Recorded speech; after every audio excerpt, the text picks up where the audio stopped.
உண்மையாகவே ஐயா ஸ்டாலின் அவர்கள் அறிவுள்ளவரா, இஸ்லாமிய சமூகத்தை பற்றி நலன் காக்கக்கூடியவரா என்ற கேள்வியை நான் தார்மீக ரீதியாக எழுப்ப விரும்புகிறேன். ஏன்னா முத்தலாக் தடை சட்டம் கொண்டு வந்த பிறகு தலாக் தலாக் தலாக் என்று ஒரே நேரத்தில் இன்ஸ்டன்ட் தலாக் கொடுத்து இஸ்லாமிய பெண்கள் ஆயிரக்கணக்கில் கையில் குழந்தைகளோடு கணவனால் பாதிக்கப்பட்டு தெருவில் நிற்கும் பொழுது இந்த நாட்டின் நீதிமன்றமோ இந்த நாட்டின் காவல்துறையோ அவர்களுக்கு உதவி செய்யாமல் ஒவ்வொரு முறையும் நீதிமன்றத்தின் கதவை தட்டி கதறிய அந்த பெண்களின் அழுகுரல் ஐயா ஸ்டாலினுக்கு கேட்காம இருக்கலாம், அல்லது கேட்டாலும் வாக்கு வங்கிக்காக அந்த பெண்களின் உணர்வுகள், பெண்களின் பாதிப்பை புரியாதவராக இருக்கலாம். பாரத பிரதமர் திரு நரேந்திர மோடி அவர்கள் இஸ்லாமியருடைய வாக்குக்காக சட்டங்களை கொண்டு வருவதில்லை, அவருடைய வாழ்வியல் வளர்ச்சி பெற வேண்டும் என்று கொண்டு வருகிறார். முத்தலாக் தடை சட்டம் கொண்டு வருவதற்கு முன்னால் 1000க்கும் மேற்பட்ட வழக்குகள் பாரதத்தின் எல்லா நீதிமன்றங்களிலும் இருந்துச்சு.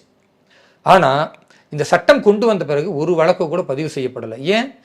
இப்படி சொன்னால் 3 ஆண்டு கடுங்காவல் தண்டனை, சம்பந்தப்பட்ட பெண்ணுக்கு அவருக்கான தொகையை தர வேண்டும் என்றெல்லாம் கடுமையாக சட்டத்தை கொண்டு வந்த பிறகு கணவன்மார்கள் பெண்களை வெறும் போகப் பொருளா அல்லது வேண்டுமானால் தூக்கி எறிந்து விடலாம் என்கிற ஒரு குப்பை கூலமாக நினைக்காம பெண்களை கண்ணியமிக்க மதிப்புமிக்க தன் வாழ்வின் இணை என்று நினைக்கக்கூடிய செயலை பாரத பிரதமர் ஒரு சட்டத்தின் மூலமாக செய்து இந்த நாட்டில் உள்ள 10 கோடி இஸ்லாமிய பெண்களின் வாழ்வியல் உரிமையை பாதுகாத்திருக்கிறார்.